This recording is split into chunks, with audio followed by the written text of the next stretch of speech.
Hello students, board exam के preparation हेतु मैंने आप सभी लोगों को बहुत सारी क्लासें जो है प्रोवाइड कर दी हैं और इतनी क्लासें प्रोवाइड की हैं आप सभी लोगों को कि इन क्लासों को करने के बाद आपने बोर्ड एग्ज़ाम में 95 प्लस स्कोर तो कर ही सकते हो, 100% कर सकते हो।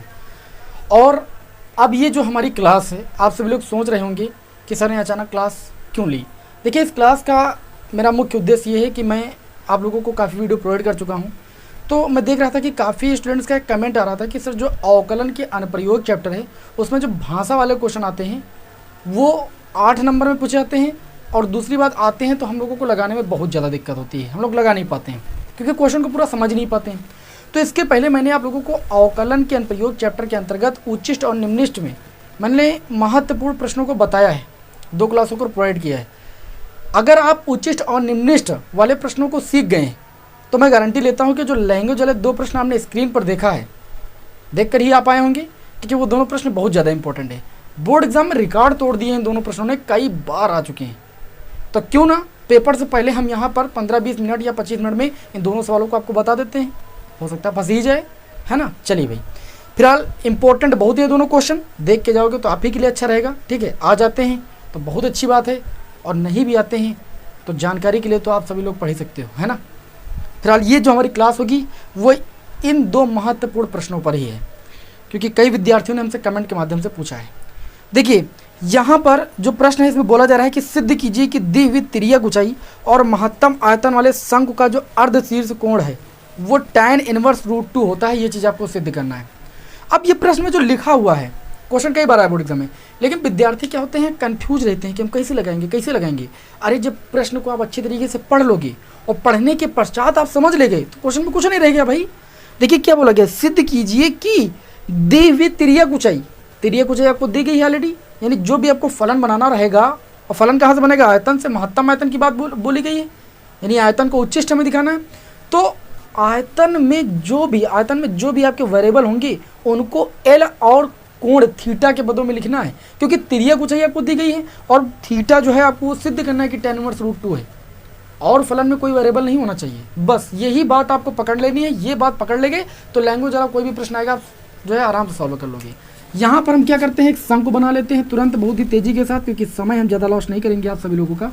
ठीक है, और यहाँ पर आप सभी को पता है कि ये हो गई शंकु की क्या त्रिज्या हो गई, इसको मैंने माना है, और ये हो गई शंकु की ऊंचाई, इसको भी मैंने माना है यहाँ पर, क्योंकि प्रश्न में ना शंकु की ऊंचाई की बात हो रही है और ना त्रिज्या की बात हो रही है।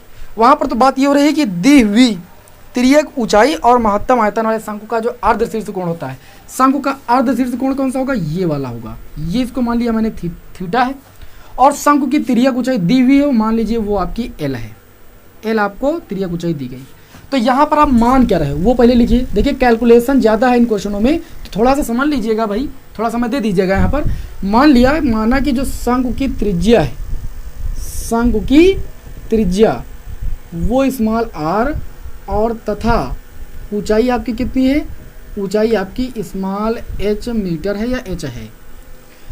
तब प्रश्नानुसार अगर बात करें हम शंकु के आयतन की, क्योंकि यहाँ पर शंकु के आयतन पर बात हो रही है, शंकु के आयतन की, तो शंकु का आयतन v = आपका हो जाएगा 1/3 πr²h। शंकु का यही तो आयतन होता है, क्लास 10th में मेंसुरेशन तो पढ़ा है ना। अब यहाँ पर जो ये आपका फलन दिया गया, इसमें r और h वेरिएबल 2 हैं, r और h 2 कांस्टेंट पद हैं, वेरिएबल नहीं है। तो ये r के पदों में भी बात नहीं हो रही है आयतन की, और ना तो h के पदों में हो रही है, ये तो हमारे दोनों मानी हुई वैल्यू हैं। तो यहाँ पर हम अवकलन भी नहीं कर सकते। हमें क्या, जो भी क्वेश्चन में बताया गया है उसके अकॉर्डिंग हम फलन में एक वेरिएबल के पदों में उस पूरे फलन को चेंज करेंगे, जिससे उसका अवकलन करें तो हम उसी पद के सापेक्ष जो है, उसी वेरिएबल के सापेक्ष जो है हम अवकलन करें। जैसे यहाँ पर देखिएगा h और r दिया गया है और ये थीटा दिया गया है। अगर यहाँ पर हम ये देखें तो एक समकोण त्रिभुज है। क्लास 10th में आप सभी लोगों ने समकोण त्रिभुज में पढ़ा है अच्छे तरीके से, लाल बटे कक्का, sine theta, cos theta, tan theta, ऐसा पढ़ा है। यहाँ पर अगर देखें तो v = 1/3 पाई हो गया। r की अगर वैल्यू निकालेंगे तो हम यहाँ पर लगा सकते हैं, देखिए साइन थीटा लगा सकते हैं। थीटा के सामने भुजा लंब होती है, साइन थीटा बराबर लंब बटे कण होता है, तो लंब हो गया r और कण है आपका l। तो यहाँ से अगर हम r की बात करें तो r की वैल्यू आ जाएगी l साइन थीटा। आई बात समझ में। और अगर यहाँ से देखें दूसरा वेरिएबल h है, अगर हम दोबारा इसी त्रिभुज में हम कॉस थीटा ले लें, इसको नाम देना हो दे सकते हो ए ओ बी, नाम दे सकते हो। कॉस थीटा की बात करें, थीटा तो ये है ना, थीटा के सामने मुझे ये हो गई लंब, ये हो गई कड़, ये हो गई आधार, और कॉस थीटा बराबर होता है आधार बटे कड़, आधार की वैल्यू हो गई एच और कड़ की वैल्यू हो गई एल। यहाँ से अगर कैंची उड़ा करेंगे तो एच की वैल्यू आ जाएगी एल कॉस थीटा आ जाएगी। बताइए आ जाएगी कि नहीं आ जाएगी। अब आपको ये दोनों वैल्यू यहाँ पर रख देना है। देखिए आर की value I L sine theta, तो ये जाएगा L square sine square theta, क्योंकि यहाँ पर आर स्क्वायर है। आई बात समझ में। एच की बात करें तो कितनी है, एल कॉस थीटा है कि नहीं है। अब जो ये आपका आयतन है वो चेंज हो गया तिर्यक ऊंचाई और थीटा के पदों में, और यही बात प्रश्न में बोली जा रही है। बस पूरी बात इतने में ही है, इतनी बात समझ के काम ओके। अब आपको कुछ नहीं करना है। यहाँ पर देखिए v इक्वल टू आपका हो जाएगा 1/3 पाई, और ये आपका हो जाएगा L cube, L square L का गुणा, और ये आपका हो जाएगा साइन स्क्वायर थीटा और इंटू में कॉस थीटा। मानिए समीकरण एक। और क्या करोगे, देखिए थीटा के पदों में फलन है, तो थीटा के सापेक्ष आप क्या करोगे, अवकलन करोगे। थीटा के सापेक्ष अवकलन करने पर, अवकलन करने पर ध्यान दीजिएगा भाई एक एक स्टेप। तो ये आपका हो जाएगा dv अपान में D theta equal to 1/3 pi L cube, ये अचर पद है, बड़ा ब्रैकेट लगाइए। साइन स्क्वायर थीटा आपका छूटेगा पहला पद, और कॉस थीटा का अवकलन करेंगे तो ये माइनस का साइन थीटा होता है, यहाँ माइनस लगा लेंगे, फिर प्लस लगाते हैं, और दूसरा पद जो है कॉस थीटा छोड़ेंगे, साइन स्क्वायर थीटा का अवकलन कितना हो जाएगा 2 साइन थीटा, है ना। साइन थीटा का अगेन करेंगे तो कॉस थीटा हो जाएगा। बताइए इतनी बात समझ में आई कि नहीं समझ में आई। तो यहाँ से आपका हो गया dv अपान में डी थीटा। देखिए कैलकुलेशन तो इन प्रश्नों में है, थोड़ा सा चूक जाओ कि गलत हो जाएगा, पाई एल क्यूब, ठीक है। अब ये आपका हो जाएगा माइनस का साइन थीटा और स्क्वायर का गुणा sine cube theta plus cos theta और कॉस थीटा, 2 साइन थीटा और कॉस थीटा का गुणा कॉस स्क्वायर थीटा। आई बात समझ में। उसके बाद देखिएगा यहाँ पर ये आपका हो जाएगा dv अपान में D theta equal to 1/3 pi L cube, है ना। अब यहाँ पर देखिए मैंने अच्छे तरीके से व्यवस्थित कर लिया। पुनः हम थीटा के सापेक्ष अवकलन कर दे तो ज़्यादा ठीक है। पुनः थीटा के सापेक्ष क्या भाई, अवकलन। पुनः थीटा के सापेक्ष जब अवकलन करेंगे तो ये हो जाएगा d2v अपान में D theta square equal to 1/3 pi L cube. और ध्यान दीजिएगा जब साइन क्यूब थीटा का हम क्या करेंगे, अवकलन करेंगे, तो माइनस लगा रहने दीजिए, ये हो जाएगा 3 साइन स्क्वायर थीटा, और साइन थीटा का अगेन करेंगे तो ये भैया हो जाएगा कॉस थीटा प्लस, यहाँ पर भी 2 पद फिर हो गई, तो पहले आप 2 लिखिए, ब्रैकेट लगाइए, साइन थीटा छूटा आपका, कॉस स्क्वायर थीटा का अवकलन करेंगे 2 कॉस थीटा और कॉस थीटा का अगेन करेंगे तो ये हो जाएगा माइनस का साइन थीटा, यहाँ लगा लीजिए माइनस। उसके बाद आप प्लस लगाओगे, यहाँ पर साइन थीटा छोड़ा था, कॉस स्क्वायर थीटा का अवकलन किया, अब प्लस लगाने के बाद कॉस स्क्वायर थीटा छोड़ोगे और साइन थीटा का अवकलन करोगे तो कॉस थीटा हो जाएगा, और ब्रैकेट को आप ऑफ कर लोगे, ठीक है। और यहाँ पर 2 का गुणा प्रत्येक पद से होगा, इस चीज़ का ख्याल रखिएगा। चलिए भाई इसको यहाँ से लाइन ड्रा कर देते हैं और आगे बढ़ते हैं, ठीक है। दिखाई तो पड़ ही रहा होगा, तो यहाँ पर चलिए नहीं लिखते हैं, उधर ही लिखते हैं, नहीं तो फिर आपको दिक्कत होने लगेगी, है ना।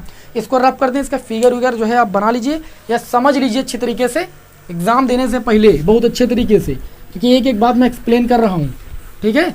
कोई भी प्रश्न आ जाएगा तो आपको सॉल्व कर लेना इसी तरीके से। अब देखिए कितना हो जाएगा भैया, इधर से थोड़ा लिखते हैं, ऊंचाई से आ जाए क्योंकि कैलकुलेशन बहुत ज़्यादा है। d2v अपान में D theta square equal to 1/3 pi L cube, बड़ा ब्रैकेट लगाया।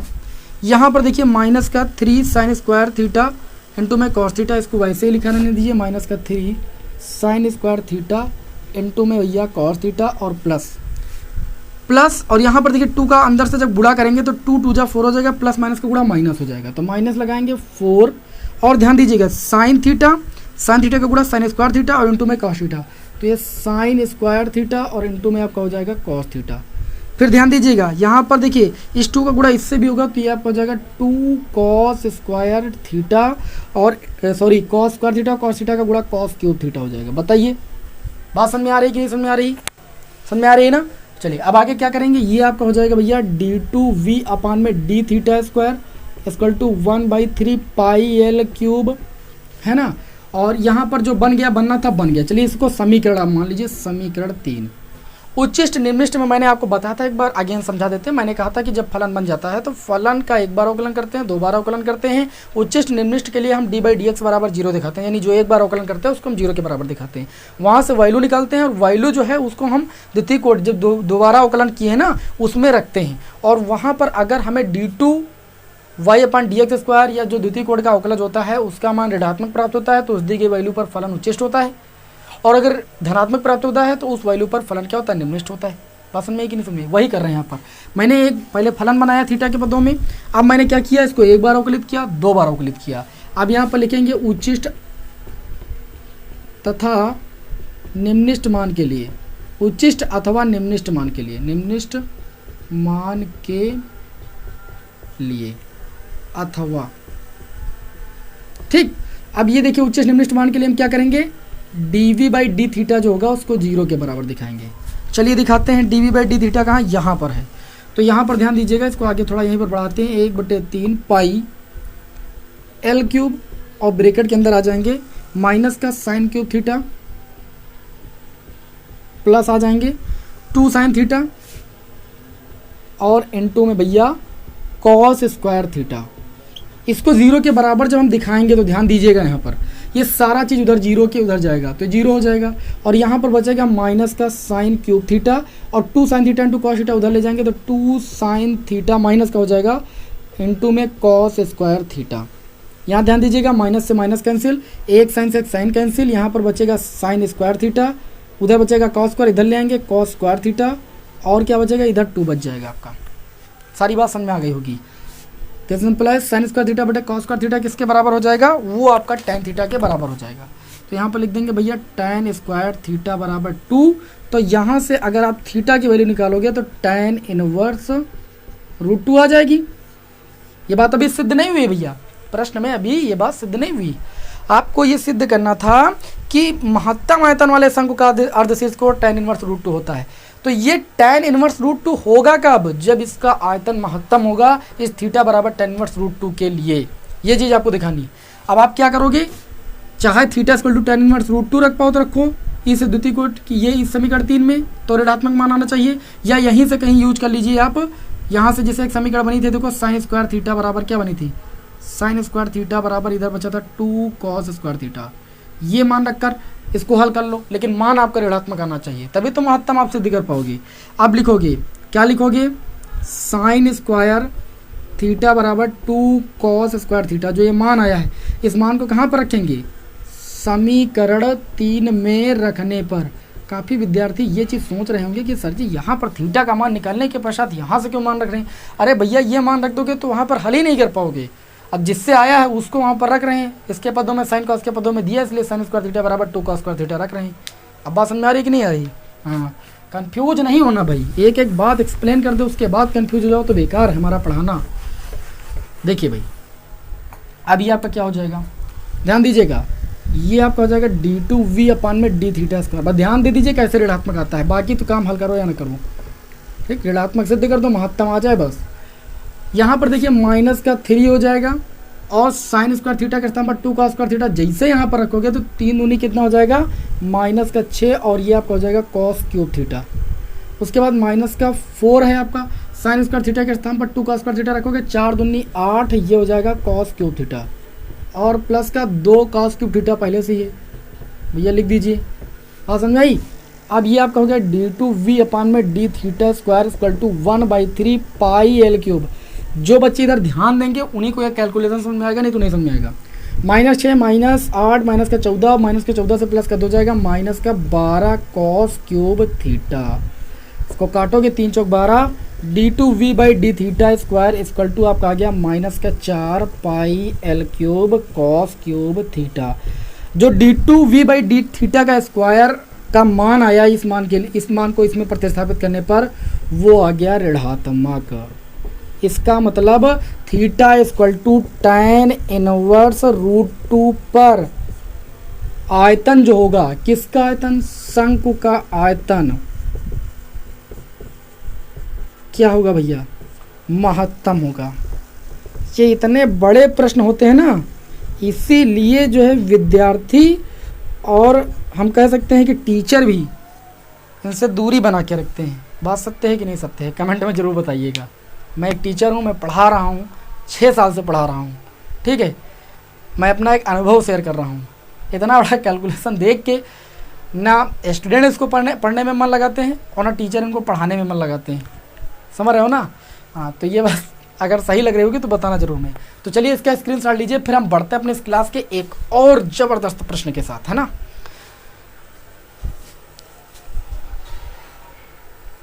चलिए भाई बढ़े अगले प्रश्न की ओर। ठीक, ओके।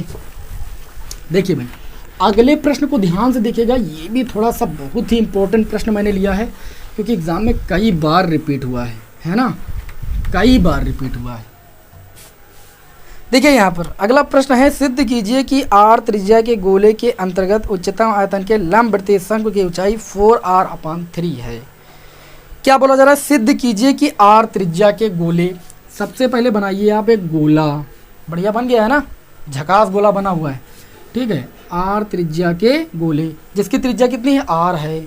उसके बाद बोला गया है r त्रिज्या के गोले के अंतर्गत उच्चतम आयतन के लंबवृत्तीय शंकु, यानी इसके अंतर्गत एक लंबवृत्तीय शंकु बनाया गया है।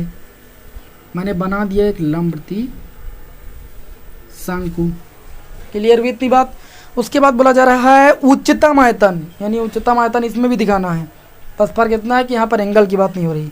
आपको जो ये लंबवृत्तीय शंकु बन रहा है इसकी ऊंचाई दिखाना है, कितनी दिखाना है, 4r/3, महत्तम आयतन, आयतन भी महत्तम दिखाना है। चलिए इसको थोड़ा यहाँ पर हम ड्रा कर लेते हैं, और ये मान लीजिए वृत्त का केंद्र है, और ये आपकी हो जाएगी वृत्त की त्रिज्या स्मॉल r, क्योंकि यही दी गई है ना वृत्त की त्रिज्या, तो स्मॉल r ही मानिएगा। और शंकु की त्रिज्या को हम कैपिटल R मान लेते हैं, और शंकु की ऊंचाई को हम कैपिटल H मान लेते हैं। थोड़ा इधर लिखते हैं, अगर शंकु की ऊंचाई टोटल कैपिटल H है, ये त्रिज्या R है, तो भैया ये त्रिज्या तो ये भी होगी ना, केंद्र से दूरी ये भी तो है, तो ये त्रिज्या अगर R हुई तो जो ये दूरी बच रही है ये H माइनस R बच जाएगी। पहले इसको ध्यान दीजिए, इसको बिंदु A नाम, O नाम दे दीजिए, इसको A नाम दे दीजिए, इसको B नाम दे दीजिए। फिगर को समझिए पहले, ठीक है, फिगर को समझिए भाई।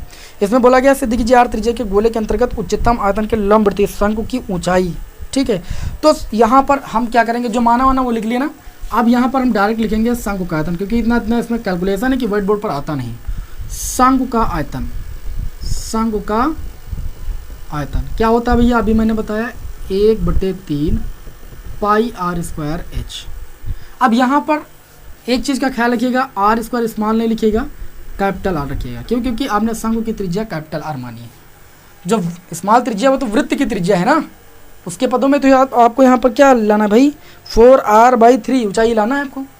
अब यहाँ पर ध्यान दीजिएगा, यहाँ पर अगर हम देखें, क्या देखें, अगर हम इस r² का मान निकालने की कोशिश करें, देखिए इस छोटे से त्रिभुज को देखिएगा, O ये A था, B इसको C नाम दे दीजिए, OBC इस छोटे से त्रिभुज में देखें, त्रिभुज COB में देखिए अगर पाइथागोरस प्रमेय लगाएं तो कर्ण का स्क्वायर यानी स्मॉल r का जो स्क्वायर होगा वो h माइनस स्मॉल r के whole square plus capital R के बराबर, स्क्वायर के बराबर, योग के बराबर होगा, ठीक है। स्मॉल r² बराबर होल स्क्वायर ओपन करेंगे तो h² प्लस r² माइनस का 2HR प्लस का कैपिटल R², ठीक है ना। उसके बाद देखिए, चलिए इसको यहाँ ब्रेकेट नहीं लगाते हैं, बड़ा ब्रेकेट अभी लगा देंगे। यहाँ से देखिए r² से r² कैंसिल हो जाएगा कैंसिल कि नहीं, कैंसिल हो जाएगा। और उसके बाद आपको यहाँ पर क्या करना है भाई, आपको कैपिटल R का मान निकाल लेना है। तो यहाँ पर देखिए आपका हो जाएगा, इस 2HR को इधर भेजेंगे तो प्लस का 2HR हो जाएगा, h² इधर आ जाएगा तो ये h² हो जाएगा माइनस का, और उधर r² हो जाएगा। इस r इसको समीकरण 1 मान लेते हैं, या इसको समीकरण न मानते, इसको समीकरण 1 मानते हैं, नहीं अभी न मानिए, ठीक है। इसको समीकरण 1 मान लीजिए, इसको आप बड़े ब्रैकेट के अंदर कर लीजिए, थोड़ा सा कैलकुलेशन करना ही पड़ेगा, ठीक है। ओके भाई ओके, इतना कर लिए ना। इतना करने के पश्चात आपको क्या करना है, r² का मान रखने पर, क्योंकि समीकरण में ये r हमारा माना हुआ है ना, इसके पदों में लाना नहीं है, बस बाकी सब ख्याल यही है। 1/3 पाई कैपिटल R² का मान कितना है 2h स्मॉल r माइनस का h² और इनटू में h, इस h के पदों में लाना है, इसलिए इसको हम कुछ नहीं कर रहे हैं, ठीक है। 1/3 पाई ये आपका हो जाएगा 2h² r माइनस का h³। बताइए इतनी बात समझ में आई कि नहीं समझ में आई। इतनी बात तो आप सभी लोगों को समझ में आ ही गई होगी। इसमें हमारे समझ से कोई दिक्कत आप सभी को नहीं होनी चाहिए। तो ये आ गया हमारा क्या भैया, आयतन। अब ये समीकरण एच के पदों में ही, तो अवकलन किसके सापेक्ष होगा, एच के सापेक्ष। एच के सापेक्ष अवकलन करने पर, वही उच्चिष्ट निम्निष्ट वाला प्रोसेस, अवकलन करने पर तभी महत्तम और न्यूनतम दिखा सकते हो। अवकलन करने पर, अवकलन जैसे करोगे भैया, ये आपका हो जाएगा dv अपान में dh। एच के सापेक्ष कर रहे हो तो एच का एच के सापेक्ष 1 हो जाएगा। 1/3 पाई आपका कांस्टेंट हो जाएगा, और इसका करोगे तो 4HR हो जाएगा, क्योंकि r बाहर हो जाएगा, 2 भी बाहर हो जाएगा, h स्क्वायर का 2h हो जाएगा, गुणा करेंगे 4HR हो जाएगा, और इसका 3h स्क्वायर हो जाएगा। ये एक बार अवकलन कर दिया है। ये फलन था आपका, इसको 1 मानो, ये एक बार अवकलन किया 2 मानो। पुनः करो इसी वक्त, काम यही कर लो। पुनः एच के सापेक्ष, पुनः एच के सापेक्ष करोगे तो ये d2v अपान में dh स्क्वायर हो जाएगा, इक्वल टू 1/3 पाई, और ये आपका हो जाएगा 4HR का हो जाएगा 4R, h का h के सापेक्ष 1 हो जाएगा, और ये हो जाएगा 6h, h स्क्वायर का 2h का गुणा 3 से करेंगे तो 6h हो जाएगा। इसको समीकरण मान लीजिए 3। क्या मानोगे, समीकरण 3। उसके बाद वही पुराना काम, कौन सा पुराना काम, उच्चिष्ट व निम्निष्ट मान के लिए, उच्चिष्ट व निम्निष्ट मान के लिए जो प्रथम कोटि का अवकलज, यहाँ पर क्या है भाई, dv अपान जो dh है, इसको हम 0 के बराबर दिखा देंगे। तो dv अपान dh की वैल्यू है 1/3 पाई 4HR माइनस का 3h स्क्वायर बराबर 0। आई बात समझ में, जब 1/3 पाई उधर जाएगा तो सब 0 हो जाएगा, 4HR बराबर 3h स्क्वायर उधर जाएगा, प्लस का 3h स्क्वायर हो जाएगा, h से h कैंसिल हुआ, 4 स्मॉल r बराबर 3h हो जाएगा। ठीक है, आपको यहाँ पर किसका मान प्रूव करना था, क्वेश्चन में ये बोला जा रहा था कि महत्तम ऊंचाई भैया, तो महत्तम ऊंचाई h का मान निकालोगे तो h का मान कितना जाएगा 4r/3। बहुत सारे विद्यार्थी क्या करते हैं, थक जाते हैं एग्जाम में, यहाँ पर जैसे h का मान आया 4r/3 सिद्ध करना, बस हो ही गया काम, छोड़ो, ठीक है, प्रूव हो गया।